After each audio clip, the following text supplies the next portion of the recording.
हद्दवाड भागात भाजपची पहिली शाखा सुरू केली। महापालिकेतील विरोधी पक्षनेतेपद भूषविले। 30 वर्षापासून कार्यरत असलेल्या जुन्या निष्ठावंत कार्यकर्त्यांना भाजपात स्थान नाही। पक्षात नेत्यांची गटबाजी वाढली। पक्षापेक्षा स्वतःला मोठे असल्याचे नेत्यांना वाटणे हे चुकीचे आहे। अशा परिस्थितीत पक्षात काम करणे अवघड आहे। त्यामुळे आमदार सुभाष देशमुख यांच्या कार्यपद्धतीला कंटाळून आपण भाजपा पक्ष सदस्यत्वाचा राजीनामा दिला असल्याचे पालिकेतील माजी विरोधी पक्षनेते आप्पासाहेब चौगुले यांनी सांगितले।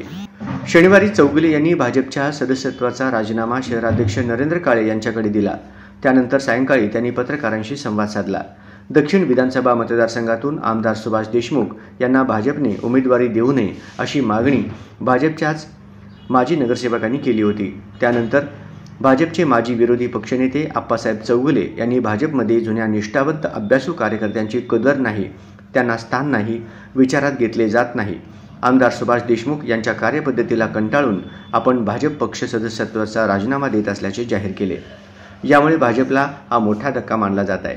राजीनाम्याची प्रत प्रदेशाध्यक्ष चंद्रशेखर बावनकुळे यांच्याकडेही मेलद्वारे पाठविली असल्याचे चौगुले यांनी स्पष्ट केले। हद्दवाड भागामध्ये 30 वर्षांपूर्वी भाजपची पहिली शाखा सुरू केली। पक्ष वाढवला। दरम्यानच्या काळात नगरसेवक आणि विरोधी पक्षनेते पदही भूषविले। पक्षवाढीसाठी मोठा संघर्ष केला। या परिसरात बूथ यंत्रणा सक्षम केली होती। पक्षापेक्षा नेत्यांना स्वतःचे राजकारण आणि गटबाजी महत्त्वाची वाटते। अशा परिस्थितीत काम करणे अवघड आहे।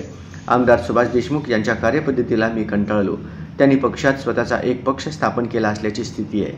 निष्ठावंत कार्यकर्त्यांना स्थान नाही असा आरोप चौगुले यांनी केला। स्वाभिमान गहाण ठेवून काम करणे मला शक्य नाही। आमदार देशमुख हे पक्षाचे नव्हे तर लोकमंगलचे नेते आहेत असेच वाटते। माझ्यासारख्या अनेक जुन्या कार्यकर्त्यांचा विचार केला जात नाही असा आरोप चौगुले यांनी केला। 97ला पहिल्यांदा हद्दवाड भाग होते। 97ला पहिल्यांदा हद्दवाड भागाची निवडणूक महानगरपालिकेची लागली आणि स्वाभाविकपणे शिवसेनेचं प्राबल्य असल्यामुळे आमचा युती शिवसेनेची असल्यामुळं शिवसेनेला ती जागा मिळाली। 2002ला पण निवडणुका जाहीर झाल्या, त्यावेळेलाही ते 3 जागा असून सुद्धा एकही जागा आपल्याला मिळाली नाही।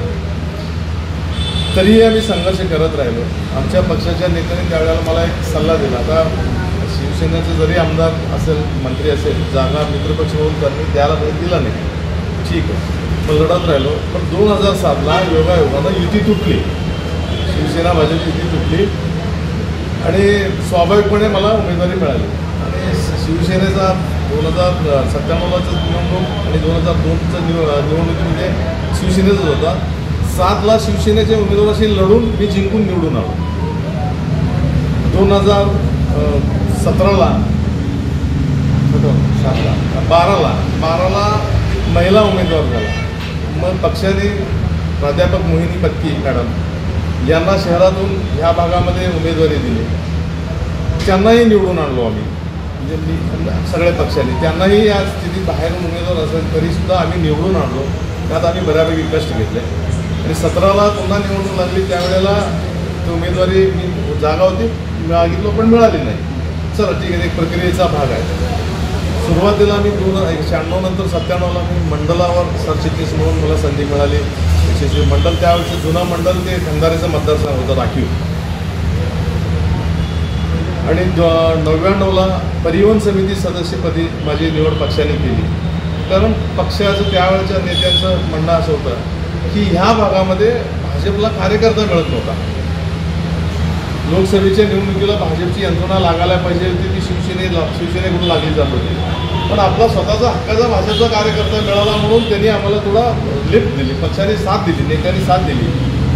तर आपला उपयोग कुठंतरी व्हायला पाहिजे, अथवा सगळ्यात महत्त्वाची गोष्ट म्हणजे अशा लोकांबरोबर आपण किती दिवस राहायचं की ज्यांना फक्त स्वतःच्या राजकारणाशिवाय पक्ष संघटना हे त्यांना महत्त्वाचं वाटत नाही, समाजसेवासुद्धा महत्त्वाचं वाटत नाही आणि प्रॉपर काय काम करायला पाहिजे हे दिशाहीन, आता म्हटलं जातं विकास, ह्या दिशाहीन विकासाला विकास म्हटलं जात नाही असं माझं मत आहे, सांगितलं त्याबाबत। पण ह्या लोकांची मनमानी आणि आपण पाहता आपल्याला माहीत आहे की 5 वर्ष महानगरपालिकेत भाजपची सत्ता होती।